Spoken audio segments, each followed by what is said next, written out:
So I am with Fingers Felder, one of my favorite people, an American treasure and an icon. And there's not enough to say about Don Felder. It's so good to see your face.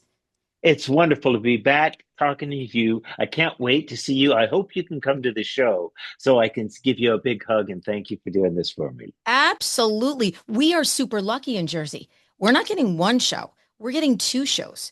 We've got a PNC Bank Art Center show on July 20th, and then we've got another date at Freedom Mortgage Pavilion in Camden on August 8th. This, by the way, of course, is the Brotherhood of Rock Tour with you, Kevin Cronin, and Styx. This is a long tour. There's 30 dates on this thing. Absolutely. We've toured together on and off since 2012, and I've known Kevin and Tommy Shaw for decades. And we just, this group of people, not only the artists, but the band members, the crews, the guitar tech, the front of house guy, everybody knows everybody. And there's no hissy fits, there's no drama, there's no egos. It's just fun to be together with people that you really know and like and play with, and then go out on stage and make 4 hours of just hit after hit after hit Crazy. after hit after hit. It's an amazing show. Not only that, but they're carrying a 40-foot wide by 20-foot high 4K screen. So there's video and entertainment that's just, I have never seen anything like it in my life. So not only is the music great, but the videos and stuff that are running with the songs are just amazing too. So Wow. I'm telling you right now, there will not be a single person that's there in the crowd that went, is that all we got? No, you got way more than what you ever bargained for with this show. It's a great show. Oh, I love that. I always tell people too, if they have not seen a Don Felder show, I don't know why you have not. I mean, because the show is incredible. You are so respectful of the legacy of the hits that you know people want to hear, but you still make it exciting and weave in some of the great things that you've worked on, the solo stuff. Heavy metal is there and your guitar solos. And the thing I always love about you is you just always make it a show. You always look like a rock star. You come out, you give that great performance. You know, you're the awesome front of house guy, and it just always works so well. And I think you've been a fine oiled machine over the years, and you're doing it now better than ever. Oh, I have to tell you, this band that I have with me now is the best band I have ever played with. Really, the The the best? in the individual musicianship in this band is phenomenal, and the vocals are spectacular. But I have guys like my bass player has played with, gosh, Gwen Stefani, Shania Twain. He was with Shania for 6 years, just this whole last year and a half touring on the road. He works with Kelly Clarkson. These guys Wow. aren't your like everyday, just sort of, pickup musicians. They're the creme de la creme. This drummer is a guy named Seth Roche. He's played with Rascal Flatts. He toured with Sheryl Crow, who used to open for us in the Eagles years ago. He was in a band called Little Big Town and played with Such a good them. band. Yeah. He was a drummer for a guy named Brad Paisley, maybe a guitar player you've heard of, and he worked for 6 years on the road as a touring drummer for Keith Urban. And Wow. he now works with Carrie Underwood when she's doing American Idol. He comes and works with me. And then when she's done with American Idol, he'll go back and work with. I've got a great guitar player, young guy. He's been with me over 10 years now, playing with me. He's played with Kid Rock. He plays with Kenny Chesney, and he plays with Tanya Tucker. These guys take these songs like you were talking about that are 40, some of them 50 years old, and the level of performance is spectacular. People go, oh, it's going to be the same old song.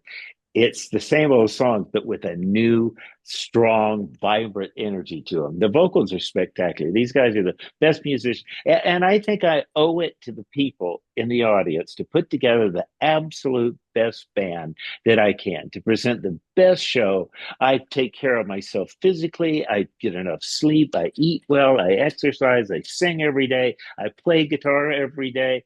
So when I walk out on stage, I want to present the absolute best I can do. Well, of course, you cannot stand next to Fingers Felder unless you are an echelon of, like an amazing musician. I mean, come on, that's not the easiest thing to do. So these guys have to be incredible. Well, let's talk about, speaking of incredible, you've got this super cool collection out. It's called The Vault 50 Years of Music. What I love about this when I first started listening, I think it was brilliant that you released it in late May. It's a very summertime kind of feel for the music. And that's what your music and Eagles music has always reminded me of. Not necessarily because I listen to it in the summertime, but it brings you back to a place in your mind. When you're a kid and you feel like summers as a kid. So I'm not really sure when I was listening to Hotel California or Victim of Love, but I know that that vibe reminds me of summer. And I get that essence with this great collection. Re-released demos, unreleased tracks, stuff that you kind of found. Talk to me about the vault.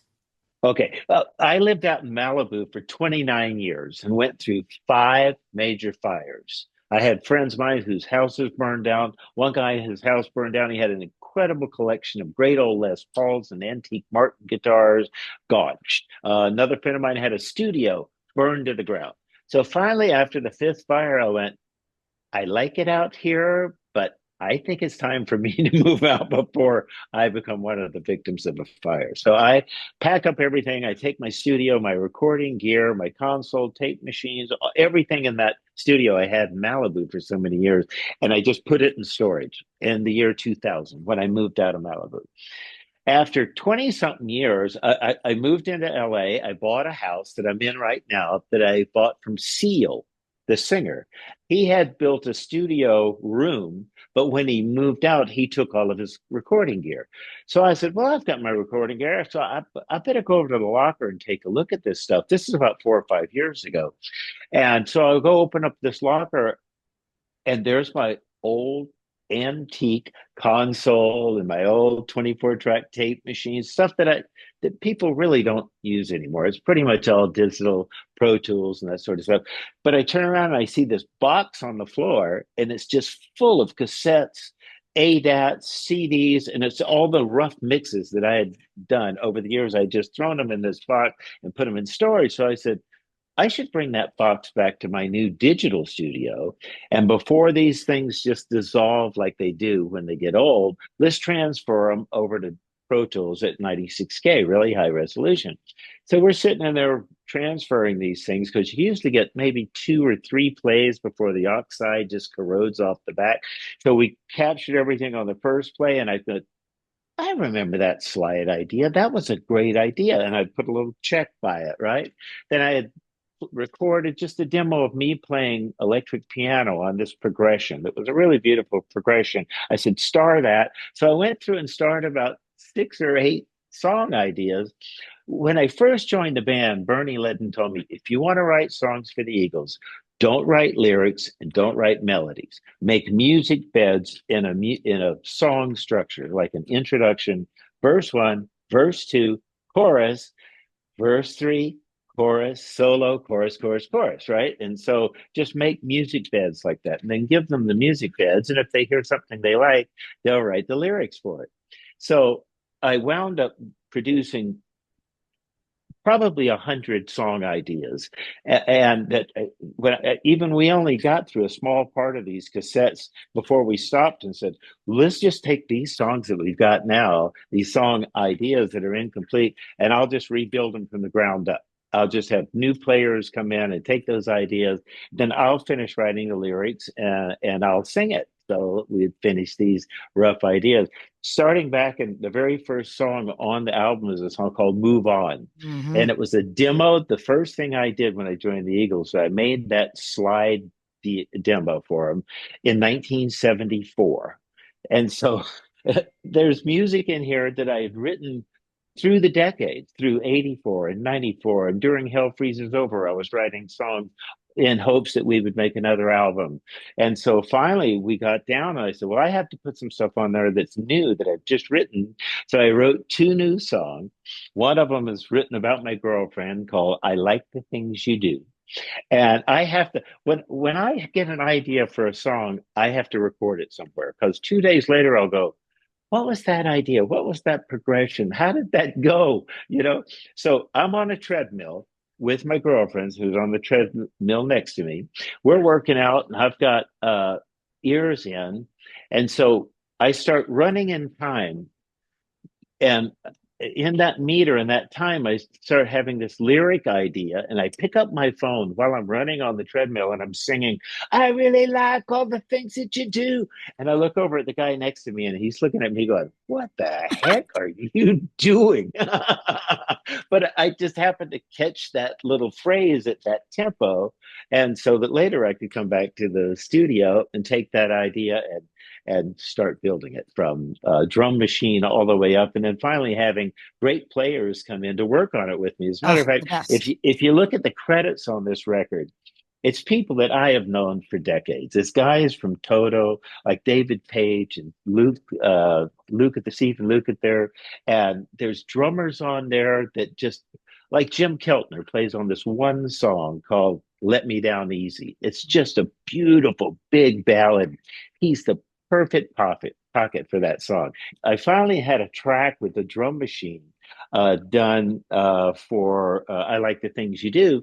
So I called Jaden, my girlfriend, and played it for her. And I said, "Who should we get to play drums on this?" She said, "Todd Zuckerman."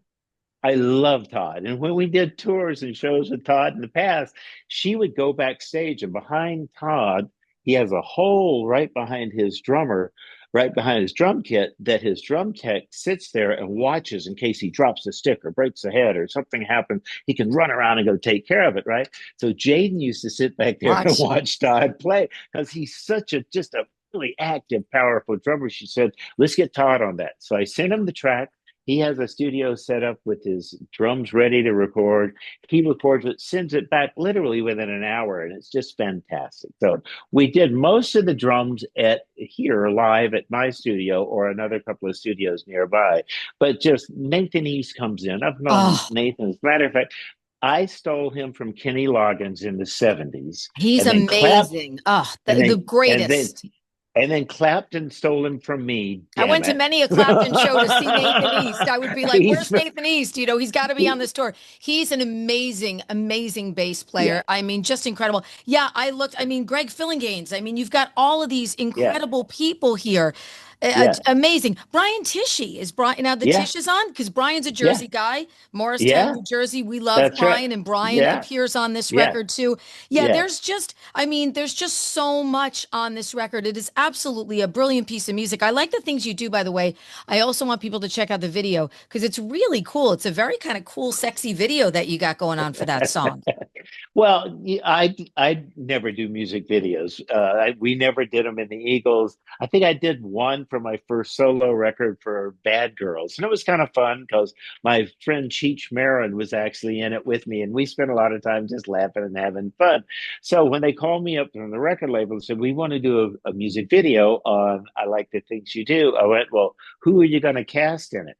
And they said, "Well, how about you and your girlfriend, since you wrote it for her?" And I went, "Okay, here we go." So we went in and shot that. It was a lot of fun. It was only about a 3 hour shoot. It was pretty fast. And so they edited it together, and it turned out pretty well. I was Yeah, it looks happy like with it. fun. It just looks like one of those fun videos that people would want to see. And I'm glad that you decided to do, you know, a video for that song, a non-lyric video Yeah, for that song, because I think it just yeah, tells a really fun story and super yeah. cool. And then you reworked the 81 classic heavy metal. This heavy metal to me, it just seems to have, and I'm trying to think of like the best way to say it, but I'm just going to say it in my Jersey phrase. It just has some bigger balls. It's just a ballsier version. It's got That's some real definitely kick, Jersey. right? It's got like some real Absolutely. kick to it. Well, here's what happened. I had been listening to the original version of heavy metal for decades, and every time I heard it against today's technology, it just sounded dated. You know, the analog tapes and the analog mixing and all of that. It just didn't sound up to par sonically. So I thought, well, I'm just going to go in and redo it. And I got Chad Cromwell, who's probably one of the greatest session drummers around. Has played with Neil Young and everybody. He came in to my studio, and literally within 30 minutes, we had done three perfect takes. The guy came in and was just 30 minutes. It was a 3 hour session, and it took longer to get the studio up and running than it did for him to actually play it, right? So, anyway, as we went through it, we tried to do it with the highest level of quality we could and still hold a lot of the old parts. I mean, we didn't like rewrite it like heavy metal 2025. It's just a re-recording of the song that everybody's heard for a long time, and it sounds modern. It sounds like I love 2025. it. I love it. And that's one of my favorite songs. That's a song people still request. And I'm always happy to play that. And it just kind of takes me back to this great place. So I love, the familiar yet fresh feeling of a lot of this stuff, on this record is exactly, I think, what makes it such a beautiful, such an incredible record. And you seem to be having just such a great time all the time being out there and making music and doing what you do. Talk to me about your perspective on the music business now, because it hasn't always been great for you and for so many people that have been in. The peaks and valleys are just, they're the highest of the highs and the lowest of the lows. And you seem to come out the other side. And what is that like for you? Well, when I started playing music, I was 10 years old, destitute poverty on a dirt road in the deep south in Gainesville, Florida. We didn't really have two dimes to rub together. There was no internet or iPhones. There was nothing to do except I felt madly in love with music and got a guitar and started teaching myself when I was 10 years old.